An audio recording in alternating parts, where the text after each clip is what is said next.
Hello les filles, comment ça va? J'espère que vous allez bien. On se retrouve pour un nouveau vlog, toujours à Paris pour ce début de vlog. On n'a pas encore déjeuné en fait, on a juste bu un café dans la chambre. On a travaillé avec Isaac, du coup Isaac a édité le vlog précédent. Et là moi je suis en train de le mettre en ligne sur YouTube. Là donc du coup on va aller manger. Il est un petit peu plus tard quand même, hein. Il est quasiment 11 h.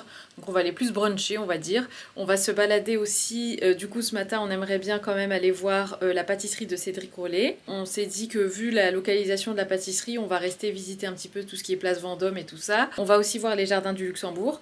Ensuite on revient ici à l'hôtel, on se pose un petit peu et après on va aller manger donc le midi. Enfin je dis le midi, ça sera plus vers dans les coups de 14-15 h je pense.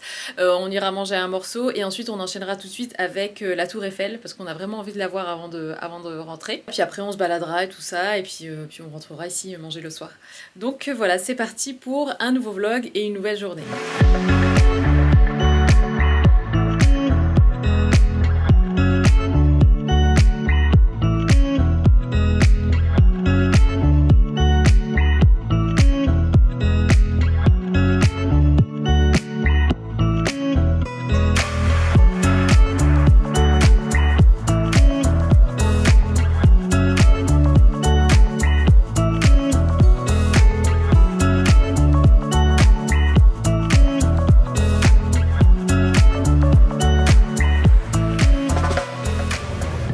Devant la pâtisserie de Cédric Rollet. On vient de commander quelques petites choses. Là on attend le salé parce qu'on a pris du sucré et du salé pour goûter un petit peu. On voulait voir le Saint-Honoré parce que une des pâtisseries préférées en tout cas d'Isaac c'est le Saint-Honoré.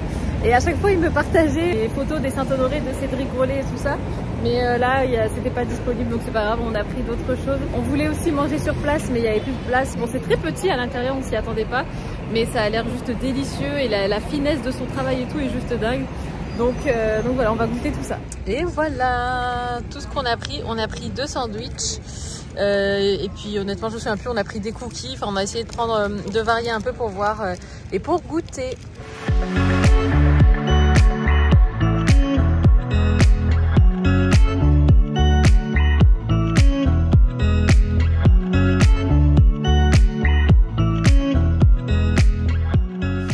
Un petit peu plus tard, enfin beaucoup plus tard dans la journée les filles, il est 20 h et c'est vrai que je vous avoue que je vous ai un petit peu zappé aujourd'hui. Franchement j'ai pas vu la journée passer. On a passé une super bonne journée avec Isaac, on a voulu vraiment profiter de notre dernier jour complet ici vu qu'on repart demain en milieu de journée. On a passé un super bon moment, on a testé aussi les pâtisseries Cédric Rollet, franchement oh my god qu'est-ce que c'était bon. On a pris 2 cookies, mais c'est pas les petits cookies, hein, c'est voilà la tartelette si tu veux. Donc moi j'ai pris saveur caramel cacahuète et Isaac a pris caramel pistache pardon. Et c'était juste incroyable. J'ai dit à Isaac, je me suis jamais de ma vie autant régalée avec une pâtisserie. Et pourtant ma mère elle en fait vraiment des délicieuses, mais là c'était un niveau mais incroyable. Donc franchement je peux que vous recommander ces pâtisseries. Après j'avais déjà testé de lui, vous savez les fruits là, il y a eu une période où il faisait beaucoup d'entremets en forme de fruits, mais ça j'avais pas trop aimé. Mais par contre ces cookies sont juste incroyables. On a goûté aussi sa focaccia. Là pour le coup, en fait c'est vraiment qu'une seule saveur. Et donc nous on avait pris, donc normalement c'est chou rouge, cheddar. On a pris ça mais sans la viande et franchement c'était un pur régal. En fait le pain est imbibé dans un mélange d'huile d'olive et de je ne sais quoi, mais c'était juste trop bon. Du coup j'ai fait une petite entrave à mon régime sans gluten. Bizarrement je me suis pas sentie mal du tout, j'ai pas du tout eu mal au ventre après avoir mangé ça. J'ai parlé avec ma mère parce que ma mère elle connaît les grands pâtissiers comme ça, elle connaît leur spécialité, leurs recettes et tout. Et en fait elle m'a expliqué que c'est parce que Cédric Rollet utilisait très peu de farine de blé finalement, même dans ses pâtisseries. Il utilise beaucoup de farine d'oléagineux comme de la poudre d'amande, ce genre de choses. Et il utilise très peu de farine de blé. Donc je pense que c'est pour ça que j'ai pas été du tout embêtée au niveau de ma digestion ni rien. Et ensuite dans l'après-midi on est allé manger au Ralph. Donc c'est le restaurant en fait Ralph Lauren. C'était incroyable, le cadre était magnifique. C'est vraiment atypique et même eux dans leur description ils disent bien que c'est un restaurant américain. Et c'est vrai que quand tu rentres là-dedans, t'as plus l'impression d'être en France ni à Paris et encore moins en France. Et c'était vraiment dépaysant avec une décoration vraiment typique de Ralph Lauren, quoi. J'avais l'impression d'être oui, dans une boutique Ralph Lauren et à manger. Et, enfin, c'est vraiment tout leur univers. Et même la carte, le menu est en anglais et tout ça. Les serveurs et tout le staff était juste adorable. Vraiment super sympa, accueil vachement chaleureux et tout. Et voilà, et puis après, on est rentré un petit peu ici, on s'est posé. J'ai essayé de vous mettre en ligne le vlog là, avant celui-ci. Mais franchement, le réseau, c'est... À chaque fois, de toute façon, qu'on part en vacances ou en séjour ou quelque part, on est toujours tributaire, en fait, du wifi de l'hôtel où on est. Et c'est vrai que c'est toujours le talon d'Achille à chaque fois des hôtels, c'est qu'ils n'ont pas forcément un wifi qui va supporter un transfert de vidéos comme ça. Et du coup, j'aurais bien aimé vous la mettre en ligne ce soir. Mais j'ai l'impression que ça va être décalé. Donc là, on va manger. On est allé chercher des burgers avec Isaac parce qu'on n'avait pas encore envie d'être dehors et tout, dans un resto et tout ça. Donc on va manger ici tranquillement devant la télé. On a pris des burgers. C'est des burgers de chez Blend. Il paraît que c'est les meilleurs... Enfin, bon, après, ça dépend des personnes et chacun ses goûts. Mais paraît-il que ce sont les meilleurs burgers de Paris. Donc on va goûter ça. Je vais vous montrer un peu. Le packaging est trop mignon. Regardez-moi ça, la beauté de ce packaging, tout rose comme ça. Et franchement, c'est vrai qu'à Paris, tu trouves plein de petites... je sais pas comment expliquer, c'est pas des restaurants, mais il y a plein d'endroits où tu peux super bien manger, à tous les coins de rue. C'est vraiment incroyable, et même la nuit, ça grouille de monde, c'est vraiment super. Il y a vraiment une énergie dingue, en fait, sur Paris, et ça, on aime beaucoup avec Isaac, et surtout dans le quartier où on est, c'est vraiment super agréable. Donc voilà, donc là, on va manger ça, on va se poser, et puis je pense que je peux vous dire à demain. Nous voici à la maison. On est rentré, ça y est, on est rentré hier dans l'après-midi. J'ai absolument rien filmé parce que j'ai été envahie par un coup de barre énorme. Je pense que c'était le contre-coup de courir à droite à gauche, d'aller là, enfin voilà, les rendez-vous, se lever tôt, se coucher tard, et puis à chaque fois, ouais, enfin voilà, c'est comme ça, c'est les courts séjours, c'est chouette et tout ça. Mais c'est vrai qu'à un moment, on a besoin de calmer un petit peu la cadence et le rythme, mais c'était vraiment super bien. Et en plus, je suis super contente parce que je sais que vous avez beaucoup aimé le vlog donc à Paris, et je suis contente parce que c'est vrai que nous avec Isaac on va être amenés à y aller un petit peu plus souvent. Bon, c'est surtout pour le travail, mais voilà, ça nous permet aussi nous de visiter Paris, de vous partager un petit peu nos péripéties et tout ça, et du coup ça m'a fait super plaisir de voir que vous aviez aimé. Et c'est vrai que même moi je pense que c'est un de mes vlogs préférés sur ma chaîne parce que voilà, enfin c'est les beaux bâtiments, c'est en fait au-delà juste de la beauté de la ville, c'est l'énergie que cette ville dégage. C'est un truc de fou. C'est une ville qui est très inspirante, qui est pleine d'effervescence, qui est vachement dynamique. Alors c'est vrai qu'on court, les gens marchent très vite et voilà, tu vois que tout le monde est pressé et tout ça. Mais encore là où nous on était, ça s'est pas trop ressenti. Mais c'est vrai que des fois, genre même juste quand on se baladait, je me rendais compte que je marchais vite et tout ça parce que tout le monde autour de toi en fait marche vite et du coup tu te laisses emporter par ce rythme. Alors vraiment c'était top, c'était chouette, c'était à refaire tout simplement. Donc je pense qu'on ira très bientôt. Donc là, j'ai ma valise qui est en bas, je l'ai ouverte hier, donc il y a du linge absolument partout en bas. Je vais la monter. En fait, la raison pour laquelle je l'ai ouverte en bas, c'est parce qu'en bas, il y a mon linge, enfin toutes mes affaires d'été qui étaient dans la valise. Je vais devoir les transvaser, quoi. Donc je vais faire ça, et puis je vais mettre du coup le linge à laver. Enfin, vous savez ce que c'est quand on revient de vacances ou de séjours ou je ne sais quoi, ou de déplacement. C'est vrai qu'il y a toujours du linge à mettre à laver, donc je vais aller faire ça. Et je vais vous montrer aussi les quelques petites choses que j'ai eues, donc que j'ai prises quand j'étais sur Paris.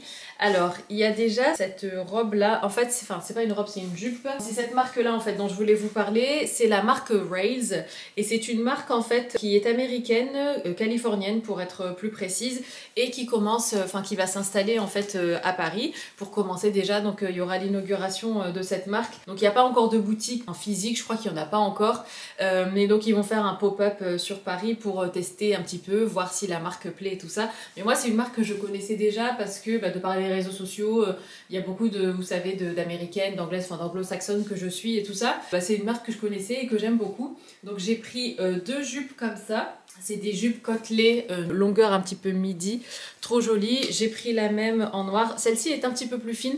Je pense que je vais porter une des deux aujourd'hui. Comme ça, donc côtelée. Il y a aussi le pull. Alors le pull, je suis un peu deg parce qu'il était dispo qu'en XS et du coup, il est un petit peu petit pour moi. Enfin, au niveau de la largeur, ça va, mais au niveau de la longueur des manches, c'est vachement juste. Enfin, genre ça m'arrive là, quoi. Mais bon, moi je les retrousse les manches, donc c'est pas gênant. Mais c'est vrai que j'aurais aimé que les manches soient un peu plus longues. Donc voici le pull, ça c'est un pull vraiment iconique et c'est ce pull là que j'ai vu, que j'avais déjà vu par le passé et c'est comme ça que je connaissais déjà la marque, comme ça. Et puis j'aime bien le côté un petit peu vintage, vous savez le pull un petit peu, voilà cette couleur un peu usée comme ça, on dirait que, ouais, que c'est un peu dépassé et tout. Mais j'aime beaucoup ce style là, j'aime bien aussi les t-shirts dans ce coloris là, dans cet effet là un petit peu vintage et tout ça. Donc ça j'aime beaucoup et je trouve que ça justement pour contraster avec la jupe, enfin une des jupes ça peut faire hyper sympa. Et enfin j'ai pris cette chemise trop belle, j'ai adoré la couleur en fait, c'est une couleur un petit peu bois de rose je dirais. Alors à la caméra elle paraît plus rose alors qu'en vrai elle est plus mauve. Il y a un sous-ton violet qui se voit pas forcément là à la caméra. J'ai adoré la couleur. Après bon, est-ce que c'est vraiment automnal? Je ne sais pas, mais en tout cas j'ai beaucoup aimé. Et ça en fait donc c'est des pièces que j'ai eues lorsque je suis allée à l'événement, vous savez, pour la découverte des collections printemps-été, donc 2022. Donc ça c'est top. Et sinon, quand je suis allée, vous savez, faire le sauna infrarouge, le hasard a fait qu'il y avait une inauguration de la marque de vernis dont je vous avais parlé, les vernis oxygénés. Et donc, on m'a gentiment proposé de prendre 2 flacons, donc j'étais super contente. Donc j'ai pris 2 coloris, alors j'ai pris un nude parce que voilà c'est passe-partout et j'ai pris quand même un foncé parce que bah, j'adore en cette période porter des vernis foncés comme ça. Donc c'est la marque Nailberry et puis alors celui-là apparemment c'est leur best-seller en ce moment. Il est foncé mais vous savez c'est pas un vernis dans les tons rouge, bordeaux et tout ça. C'est plus un taupe ou un gris très foncé. Alors j'essaye d'avoir la teinte. En plus j'ai pas mes lunettes alors laisse tomber. Hot Cocoa. Voilà c'est la teinte Hot Cocoa. Comme ça, et ici c'est la teinte A Touch of Powder, voilà. Et celui-là c'était le moins rosé de tous les nudes, parce que les autres étaient encore plus roses, et moi j'aime bien un nude qui soit plus dans les tons beige en fait. Vous savez quoi, on va tester ça ensemble tout à l'heure. Donc c'est un vernis classique, c'est pas du tout un semi-permanent ni rien, et donc comme je vous l'ai expliqué dans le vlog précédent, la gamme, donc l'oxygéné comme ça, c'est une gamme en fait de vernis qui laisse passer l'air et l'humidité, et du coup voilà ça n'abîme pas l'ongle, et l'ongle respire et tout ça, donc c'est chouette. Donc voilà pour ça. Bah écoutez, ce que je vais faire là, c'est que je vais m'habiller. Je pense que je vais mettre une des jupes. Hop là, je sais pas si mes collants sont propres, je vais aller voir. Ouais, une des jupes et soit cassée comme ça avec la jupe, celle-ci, avec la chemise comme ça peut faire trop beau. Ou bien, bon, j'ai pas forcément envie de mettre ce pull là aujourd'hui, je vais voir. Ou bien partir sur une chemise blanche avec la jupe. Enfin bref, je vais m'habiller, je vous retrouve après. Et voilà ce que ça donne donc avec la jupe, les pantoufles, les collants et la chemise. Alors pour la petite anecdote, les pantoufles en fait viennent de l'hôtel parce que vous savez mes anciennes pantoufles là, les beige grises, la Uggs que j'avais commandées sur le site d'Amazon Fashion il y a 1 ou 2 hivers en arrière maintenant, une fois que j'ai reçu en fait les Birkenstock qui sont juste là, je les ai jetées en fait les autres parce qu'elles étaient assez usées et tout ça et puis enfin voilà, elles avaient fait leur temps. Et moi j'avais pour idée de garder les Birkenstock en tant que pantoufles. Mais je vous avoue quand même que les Birkenstock, la semelle est quand même assez dure, même si elle s'est molletonnée et tout ça, enfin il y a du shearling et tout. Avec le temps, je trouve que c'est pas non plus un confort de pantoufles. Et donc je m'étais dit, il faut que je me rachète des pantoufles. Et donc en attendant, j'étais un peu en galère. Quand je suis arrivée à l'hôtel, donc moi j'ai porté ces pantoufles-là. Et puis à la fin, donc la personne qui travaillait là-bas nous a dit, vous savez, vous pouvez les garder parce que de toute façon, nous, avec les mesures sanitaires et tout ça, on va devoir les jeter. Et puis moi, vu que je les ai trouvées hyper confortables, en plus pour une fois qu'il y a des pantoufles comme ça d'hôtel à ma taille, parce que moi avec mon 41, souvent on me donne du 36, tu vois, et j'ai le pied qui dépasse à moitié. Et du coup, je les ai pris, j'ai dit si c'est pour les jeter, autant les garder. Donc voilà, je me retrouve avec un souvenir de l'hôtel Baume au pied. Sinon, voilà pour la jupe, elle est d'un confort incroyable. La taille est élastiquée, donc c'est super confortable. Donc là, je porte une taille M. J'ai regardé sur l'étiquette pour le modèle, mais il n'y a pas de modèle. Et vu que c'est pas encore des choses qui sont en vente, je peux pas vous donner de modèle. Ce que je pourrais trouver sur internet, je vous le mettrai en termes de lien. Là, je porte ça donc avec ma chemise blanche de chez Zara qui date maintenant d'il y a plusieurs années. Mais que j'aime toujours autant. Donc voilà pour le look comme ça. J'ai essayé de rentrer la chemise. Je vous avoue que quand je rentre la chemise dans la jupe, ça fait plein de traces ici, plein de plis et tout ça. Donc je l'ai plutôt repliée sur elle-même. Voilà, en espérant que ça tienne. Donc voilà pour le look. Je sais pas encore ce que je vais mettre comme chaussures et tout ça, mais je vais vous filmer le total look pour l'autre vidéo. Vous savez, je vous fais une vidéo lookbook en ce moment. Donc comme ça je vous mettrai vraiment la tenue complète avec les chaussures, pourquoi pas le sac à main et tout ça quoi. Mais en tout cas ouais, c'est super confortable, vraiment j'adore. C'est le genre de tenue en automne-hiver que j'aime trop, autant pour sortir que pour rester à la maison. Ah oui, et sinon pour les collants, si jamais ça vous intéresse, c'est des collants pareil que j'avais pris sur le site d'Amazon Fashion, c'était l'hiver dernier, ou même encore d'avant, je me souviens plus. Je vous mettrai pareil en barre d'infos, au moins le nom si jamais je trouve pas de lien. Mais j'aime bien parce qu'ils sont, ils tiennent bien chaud en fait. Après bon, ceux-là sont assez opaques, il y en a des moins opaques. Mais ouais, j'aime bien. D'ailleurs j'aimerais bien quand même varier un petit peu ma collection de collants et tout, parce que vu que j'aime bien mettre des jupes comme ça peut être sympa aussi d'avoir des collants un petit peu plus fantaisie et tout, avec des petits motifs et tout ça quoi. Mais voilà donc pour le look du jour. Je suis descendue à la cuisine, j'ai mis du pain à griller, les œufs sont en train de cuire et je suis en train de boire mon café. Et justement, en parlant de café, les filles, attendez, je vais vous poser sur un truc pour pas que ça tremble. Ah là là, que vous dire. En fait, quand on est allé à l'hôtel, je vous l'ai montré, il y avait une cafetière Nespresso et nous, on a aussi une cafetière Nespresso. Mais nous, c'est la Nespresso toute simple et tout ça. Mais franchement, on a goûté le café de l'autre machine, qui est une machine un petit peu plus élaborée ou peut-être juste un petit peu plus récente, parce que la nôtre, elle date, ça doit faire... je l'avais déjà quand j'habitais seule avec Ayane, donc il y a bien 5-6 ans, je pense, qu'on a qu'on a cette cafetière.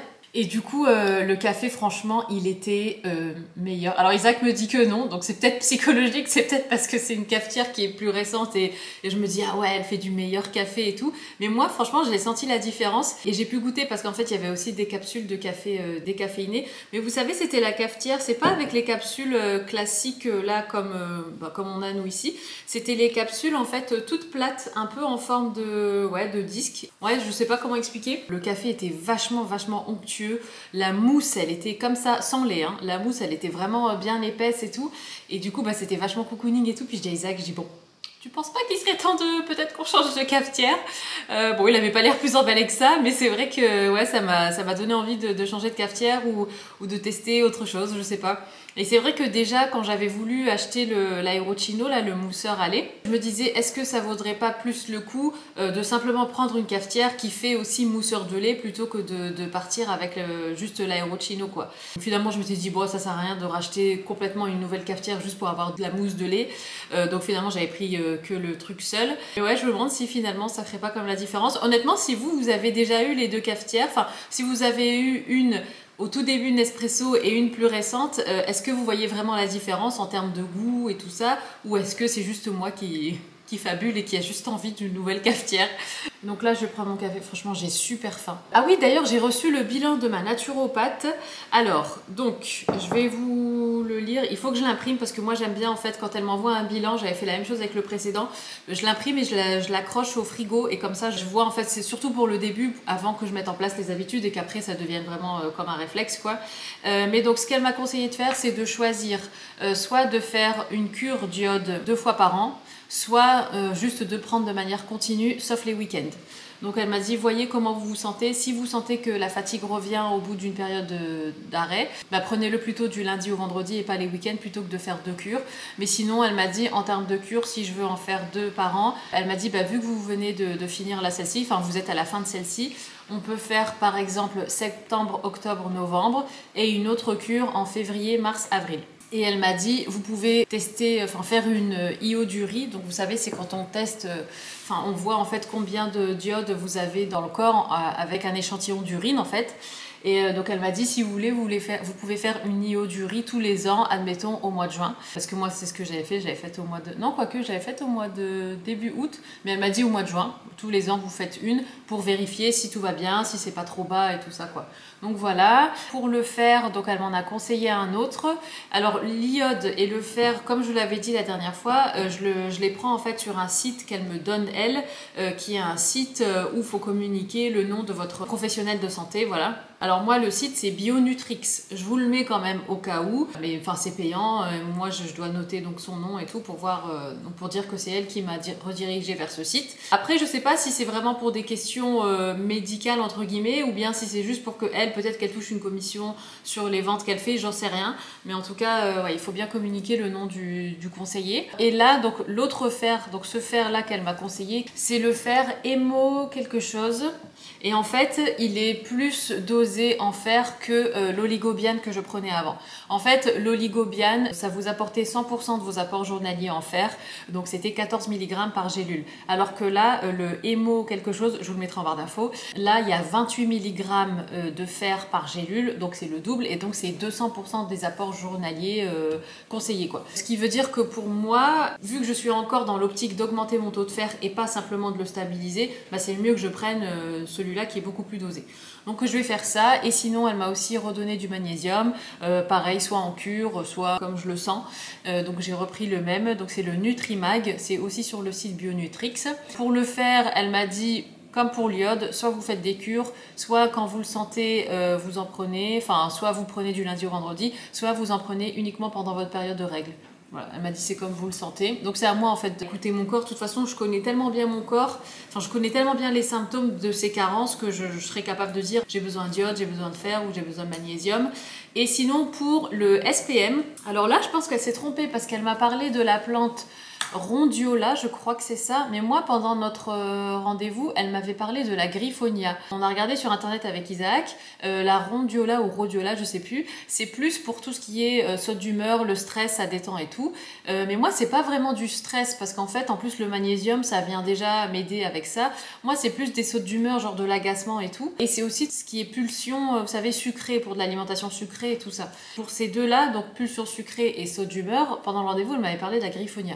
Du coup, je lui ai envoyé un mail en disant est-ce que vous êtes sûr que c'est ça? Parce que pendant le rendez-vous, on a parlé de la Griffonia et non pas de l'autre. Donc, est-ce que vous me conseillez quand même de rester sur la Rhodiola ou bien si vous parliez de la Griffonia? Enfin voilà, je veux juste savoir si elle s'était trompée, quoi. Donc là, étant donné que c'est le week-end, elle va pas me répondre, mais je pense que d'ici lundi ou mardi, j'aurai une réponse. Mais du coup, j'ai déjà quand même passé commande pour le fer, l'iode et le magnésium. Sachant que le magnésium, j'ai pris une grosse boîte parce qu'Isaac va en prendre aussi avec moi. On est tous quasiment en carence de magnésium, donc ça fera de mal à personne d'en prendre, quoi. Mais lui, vu ce qu'il a lu en termes de symptômes sur le magnésium, et il pense vraiment être en carence, et je serais pas étonnée qu'il soit en carence aussi. Du coup j'ai pris une grande boîte, comme ça on en prend tous les deux. Et ma naturopathe m'a donné aussi donc ce petit fascicule comme ça justement sur le magnésium. Il y a ici en fait tous les symptômes pour des carences de magnésium. Alors les apports alimentaires, on le sait, sont très fréquemment insuffisants.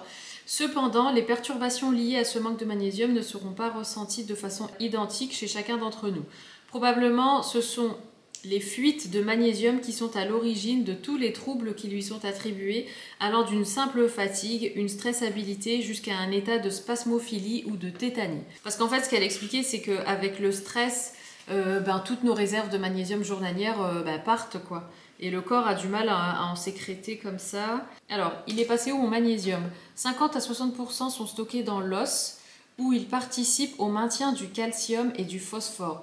25% sont utilisés dans les muscles striés, 15% se situent dans le foie et le système nerveux, les reins, etc. J'ai trouvé la page. Alors, et si c'était un déficit en magnésium? Les premiers indices sont tous en rapport avec une hyperexcitabilité neuromusculaire qui peut se localiser à 3 niveaux. On va y arriver. Cérébrale, anxiété, hyperémotivité, irritabilité, fatigue matinale, maux de tête, insomnie. Donc ça, c'est les symptômes cérébraux. Musculaire, crampes, tressautement des paupières. Vous savez que des fois quand vous avez la paupière là qui tremble toute seule, d'ailleurs Isaac il a eu ça il y a même pas une semaine. Fatigabilité exagérée à l'effort musculaire, douleur musculaire, tremblement musculaire, fourmillement au niveau des doigts, des pieds et des lèvres. Il y a aussi des symptômes thoraciques et cardiaques, sensation de boule dans la gorge, oppression thoracique, palpitations. En tout cas c'est super intéressant. Donc voilà, si vous vous retrouvez dans ces symptômes, il y a de fortes possibilités que vous soyez en carence de magnésium, et c'est le cas pour beaucoup d'entre nous, quoi. Donc voilà pour ça. Je vais prendre mon petit déj et je vous retrouve tout de suite après.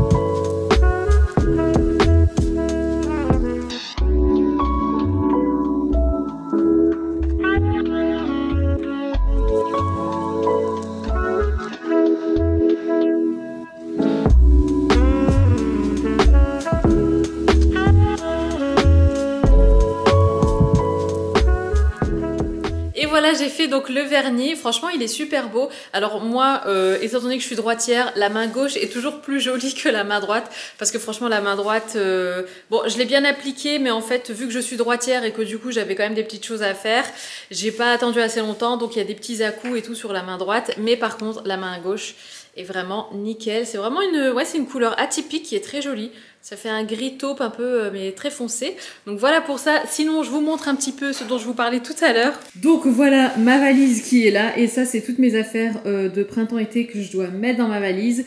Et pour les mettre dans la valise, il faut que je vide celle-là et que je mette tout ce qu'il y a là-dedans à laver.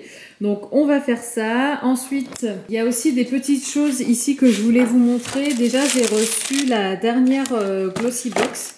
Alors celle-ci, elle est vraiment trop chou, elle est un petit peu, je pense que oui ça tourne un petit peu autour des fêtes, ne serait-ce que de par la senteur des produits. Alors là on a, ah bah tiens je vais tester ça tout de suite, longueur et pointe, c'est une huile pour les cheveux, orange douce et cannelle. Donc voilà pour ça. Ici on a un setting spray, donc ça c'est un spray fixateur de maquillage. Là on a cette jolie palette pour les yeux, idéale pour l'automne et même pour les fêtes je dirais. Et ça, alors ça, je sais pas ce que c'est. Je me demande si c'est pas un papier. Ah non, Sand Space Personal for me and the few I allow close. Mais attendez, mais donc ça, j'ai l'impression que c'est des feuilles parfumées qu'il faut peut-être brûler. Alors là, ça m'intrigue vraiment. Alors, je vais vous poser 2 secondes. Je vous pose là et je déballe avec vous. J'essaye de comprendre ce que c'est. Ok, donc apparemment, c'est du parfum. On va ouvrir ensemble, ça sera plus simple. Je suis partie dans un délire de feuilles que tu brûles pour faire sentir dans ta maison, un peu comme de l'encens, mais je crois que c'est pas ça du tout. Et là, mince, mon vernis a pris un coup du coup. Bon alors je vous ai dit absolument n'importe quoi, c'est un échantillon de parfum de la marque Commodity Paper. Je connais pas du tout, je vais sentir. Bah écoutez, ça sent super bon. Ça sent... Ouais, c'est un peu épicé, un peu... Je dirais qu'il y a un peu de genre oud ou truc comme ça dedans. Et donc pour continuer, il y a aussi ça. Donc ça c'est un masque donc au marbre blanc. Moi je connais pas du tout non plus. Mais voilà, c'est bien avec la Glossy Box parce que ça permet toujours de découvrir des nouvelles choses. Et sinon, j'ai aussi reçu ça en mon absence. C'est un kit It Cosmetics. Vous savez à quel point j'adore cette marque. Et là, donc, il y a plusieurs petites choses. Ici, on a la crème correctrice. Ça, c'est la CC Illumination. Vous savez à quel point j'adore, moi, la CC crème de chez It Cosmetics. Ici, on a un gommage, un pinceau. Il est trop mignon en forme d'étoile comme ça. Ici, on a... Ah, cette crème-là, je l'aime beaucoup aussi. C'est une crème hydratante. Et puis, voilà. Et ça, c'est un éclat de couleur hydratant pour les lèvres. Trop bien! On est dans la voiture les filles, alors figurez-vous qu'on est allé déposer Ayane, on est allé chez mes parents en fait, on a discuté et tout ça, puis à un moment j'ai commencé à avoir faim. Du coup j'ai eu envie de tester le nouveau, vous savez le nouveau cornet, la fish and chips de chez McDo. Franchement c'est pas mal du tout. Après bon, en termes de frites, allez ça doit être la taille d'une grande frite je crois. C'est pas non plus hyper généreux, c'est pas comme des cornets de frites que tu vas chercher à la friterie, mais quand même, le poisson est vraiment bon aussi, c'est des petits trucs comme ça. Et la sauce tartare, c'est exactement la même sauce qu'il y a dans le burger au poisson. Franchement, c'est super bon. Ça vient de... je crois que ça vient de sortir parce que j'ai vu la pub récemment là. Mais ouais, franchement, c'est bien fichu, c'est bien présenté. Je sais pas si vous voyez bien. En fait, j'ai peur de tout faire tomber. Je vais essayer de vous montrer dans l'autre sens. Donc voilà ce que ça donne comme ça se présente comme ça. Bon, là, j'ai déjà mangé 2 boulettes. Je pense qu'il doit en avoir 5 en tout. La sauce qui est là et puis les frites qui sont là. Franchement, pour un petit creux, ça passe super bien.